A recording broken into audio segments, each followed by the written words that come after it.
Hello everybody, hope you're doing fantastically well. It is Connor, and yes, we are back here with a bit of an unusual setting, but I have left. Yes, I have left the lovely land of Yorkshire, and I'm now in the languishing, lethargic land of Lancashire. Alliteration aside, I couldn't think of any more L's, so there you go. There was a big L in just that first opening sentence, but here we go, we're back here with another Leeds United preview. Excited to have you guys along with me. Let me just have a little mic check, see we're all good. We are all good. And yeah, listen, Friday, hope you've got your beer, your tea, your wine, your coffee, wherever you are in this beautiful place that we call Planet Earth. We've not heard that for a while, have we? We've not heard that for a while. Maybe it's an insinuation that the rumour mill will be coming up very, very soon.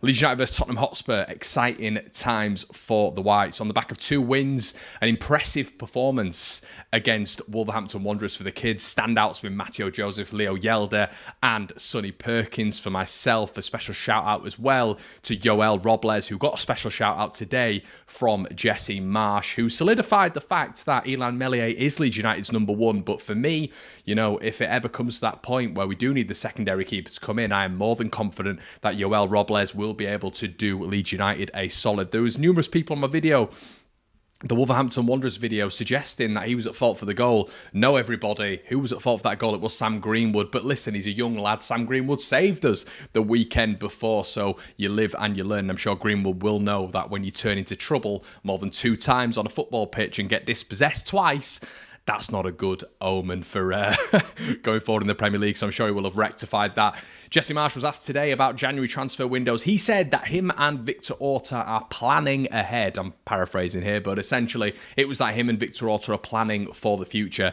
Exciting, hopefully, for Leeds, but we've heard all this stuff before where they're planning for the window, and then what Jesse then did was spoke about the youth, which I don't want to hear about the youth, Jesse. I don't want to hear about the youth progression. I don't want to hear about this when we're talking about transfer plans, please. I want to hear about transfer plans. I want to hear about Leeds United going into this window, looking at a centre forward, looking at a left back, and looking at a central midfielder. If we can't do that, then at least look at 2 out of the 3. God, please, can we look at two out of those 3 positions? Now, once again, the reason I'm bringing this up is because guess what, everybody? Bamford's out again. Guess what, everybody? Will Patrick Bamford ever get to that level again that he was at for that 1 season? No, he will not, in my opinion. So it's not only the fact that Patrick Bamford isn't fit, it's the fact that Patrick Bamford is not good enough, in my humble opinion, anymore. So Leeds need to go out and bring in a centre forward who's going to be able to replicate Patrick Bamford's traits, his attributes, and just put the ball in the back of the net. Maybe grab some assists. Is Rodrigo the answer? Not for me. I was on a Spurs channel today, and they seem to think that Rodrigo is the answer to it. I think you see a lot of stat padding. You see a lot of, you check on the Premier League site and you say, oh, hold on, Rodrigo's the 7th top scorer in the Premier League. Well, the 8th is Pascal Gross. You don't expect Pascal Gross to be there at the end of the season, do you? I think it's a little bit misleading. However, in this game, this weekend, it is going to be up to Rodrigo to lead the line. I do think he's done reasonably well, I do, but for me, the most important thing to Rodrigo's play and his development in this side is being able to improve his link-up play. It's being able to improve his synergy with that midfield, because I just simply don't think it's good enough. And he might have scored 7 goals out of 13, but we need more link-up play because we want him to be able to get, 8, 9, 10 goals in 25. And if he's able to improve those elements of his game, then who knows? Leeds United might be able to get those numbers from Rodrigo. But those little aspects of attacking build-up have to improve. Has to improve from the back for Leeds United as well.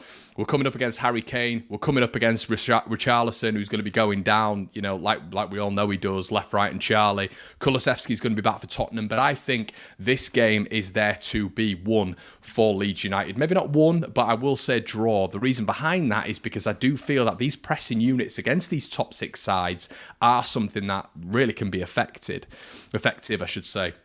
I think if someone like Emerson Royale is playing, if Davinson Sanchez is playing, 2 players who notoriously aren't good on the ball, Leeds can press the oblivion out of these players. I don't think Eric Dyer is notoriously good on the ball either. If Leeds have the opportunity to press in units against these players, like we've seen against Liverpool, Arsenal and Chelsea, this is where we can derive success from this game. Will Leeds United be able to do that, though, in this game? Well, I think it's going to mix it up a little bit, because I think Antonio Conte, unlike a Jurgen Klopp, unlike a Mikel Arteta, unlike a Thomas Tuchel at the time, will maybe look to go long a little bit more, will maybe look to go a little bit more direct than those 3 previous managers, which could cause Leeds a lot of problems because, as we know, everybody, say it after me, you bypass the press, Leeds are in trouble. Thank you very much. And we know that, don't we? We know as soon as you bypass that press, there is no plan B, there is no plan C, there is no option B, there is no option C. So listen, it's plan A or nothing for Leeds United. So hopefully we're going to be able to go into this game, get elements of success. I do think that this game for Leeds is there to be won. I really do. And as I said earlier on, if we can't win it, let's get a point from it. Let's get a point from it because Tottenham haven't set the world alight. Obviously, Bournemouth should have beaten them, really. For about 55, 60 minutes, Bournemouth were the better team. Forest have ran them close as well this season. Forest might have beaten them, I don't actually know. But they are not looking great. I think the Antonio Conte style of football is aging, much like Mourinho, much like Rafa Benitez style of football. It is aging. It is going out of fashion. So can Leeds United profit from that? That is my question. I think we can. I'm optimistic about this weekend. I really am. There's a lot of things which did annoy me about the other night, but I feel like I came on and gave quite a balanced view. There's naturally, you get people coming into the chat and doing the old boring thing where they just say negative, too critical, yada, yada, yada, without watching the full video. What I was saying the other night when we reflected on that Wolverhampton Wanderers game is I was saying that the quality and depth just isn't there for this Leeds United side. If we're able to invest in January, if we're able to invest in the summer again, if we're able to build this project, this potential Jesse Marsch project, you could see Leeds United taking cup competitions next year more serious. You heard Jesse Marsch essentially say today that we wanted to rest the best players. We didn't want to bring them down to London. Why? Why can Leeds not go forward in the cup competitions? What do we get involved in football for? For passion, for success, for getting to those next stages. That's what you do. That's what you want. It's not all just about the Premier League. But for me, that press conference, as I said the other night, absolute sirens that the club's primary perspective this season is to stay up. And when you look at Andrea Radrizzani saying it was from 10th to 14th, I don't quite believe that, to be quite honest with you, because I don't think he's got the confidence that this side can stay up and have a cup run. So I think he's putting all his eggs in one basket and wanting to stay in the Premier League, which is okay. That's fine. If that's the objective of most fans and the owners, that's absolutely fine. But it is what it is. I would like a cup competition at some point in terms of just progressing. I've not seen it since Jermaine Beckford. So anyway, guys, what I want to bring you guys to in this video as well is it's Betmate, and it's another free one, everyone. It is another free one, which is really, really exciting because Betmate are doing this a lot more often, and you guys can get involved in the fantasy game. Basically, it's not like your regular fantasy game, and we've seen loads of Leeds fans sign up to it as well. The link will be in the description below. With the code 1Leeds5, you get a free £10 bet. With the code TOT-LEE, you can get involved this week as well with a free, with a free entry, and the money that you can win in this one is a big one as well. So this is what I've gone for. I've gone with Elan Net because he's been saving so many chances this season. I've gone with Eric Dyer because I think on the left side of that centre-back three, maybe he'll be able to get a bit of success. Ivan Perisic, we know on that, if he's playing out wide, there could be a problem there. But I've gone with Tyler Adams, and the reason, everyone, I've gone with Tyler Adams is because in Betmate, it's not just about the goals you score and the assists you have. It's about tackles made. It's about recoveries made. And Tyler Adams is captain in Leeds United this week, or my Betmate team. I've also got Kulusevski in there. We've got Kane, and we've got Brendan Aronson. And guys, as you all know, Betmate have been supporting the channel now for a few months, and we've really been enjoying them, being part of the channel. And I know you guys have too, because there's been loads of entries. We've got some really exciting news to share. Betmate are crowdfunding, believe it or not, so you can become a Betmate investor for as little as 10 quid.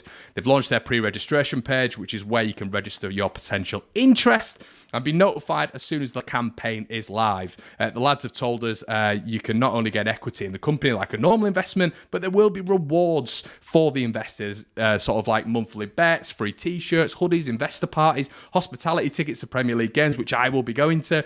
And we've registered ourselves and put the link in the description for any of you who fancy getting involved in it, everyone. So yeah, a little bit of an opportunity if you guys want to be involved in a company. I know you guys are always wanting to be part of something.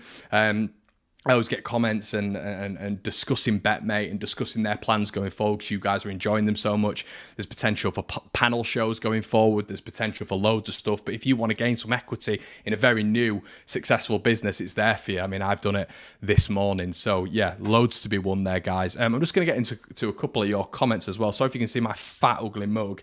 Yep, Son is out. That's great to know. Hello, Connor and everybody else. If we don't invest in January, then we have a real chance of getting relegated. I do not disagree with that at all. Leeds 1919 says Forshaw would be available for Tottenham if the game was in 3 days. I'm hoping, mate, that he's just saying that to big up Adam Forshaw and maybe put him in the shop window. You know, talking about a player keeps him relevant, doesn't it? We don't want Adam Forshaw anywhere near this Leeds side in 2022. I would say you don't need. There's about 4 or 5 players who I don't want near this Leeds side in 2022, but it is the way of the world, and I am not unfortunately in charge. In fact, no, I'm fortunately not in charge. I would be an awful football manager. Do you feel the left back fixes some of the long ball issues? I think a left back, mate, sorts a lot. I really do. I think a left back sorts a lot. You get Pascal back in central defensive midfield. You've got the option of Leo Yelder, we saw the other night, who is light years ahead of Diego Llorente in terms of ball progression as well, which is really, really, really exciting when it comes to this system as well. And yeah, multiple things to be enthused about when it comes to Leeds United. So yeah, I think a new left back sorts a lot of things in this system, but I don't think it sorts out the fact that we don't score goals. Leeds have to score goals. Leeds have to go and buy a striker, and Leeds, in my opinion, have to finish this season after the chairman's projections of around about 10th to 14th. So if he wants to do that, if his head is out of the sand, then what he simply needs to do is buy a striker. And I know that's a complicated process, but what Jesse was saying today, everyone, is what we're trying to do is figure out this. What we're trying to do is figure out that. I'm going to sing a song because you should have figured this out before the November date time that we're in, or the December, or the January. Don't know what I'm doing, going nuts, been a long week, but you know what I mean, everybody. I need to change up how I'm saying things because I come on here and say the same boring, monotone crap every single week of the January window. I'm going to start singing some songs. If you've got any song recommendations, any tunes that you want me to sing along to, just let me know. And if it's copyright free, we'll get it involved in the video because we need something to happen. And I just can't believe Jesse's coming out today and saying, you know, we're trying to, you know, that we need to identify a specific person. It's figuring out a way to keep the youngsters happy and bringing in players for the rest of the season. It's like, Jesse, this planning should have been done months ago. Should have been done in the summer.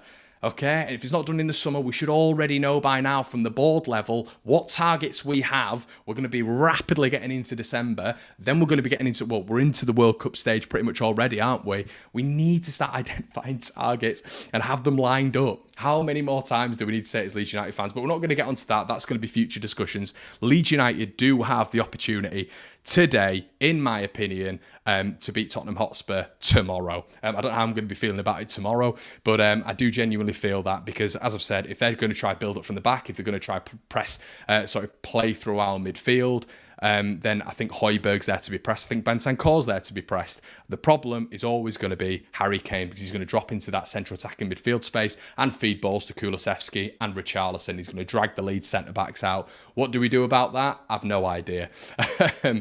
Guys, I'm going to leave it there. I hope you have a really good Friday. Apologies if this has been a little bit brief. Unfortunately, I've just moved, as you can tell. It's been nuts. And I need some food. Guys, have a cracking Friday, and I will see you in a bit. Cheers.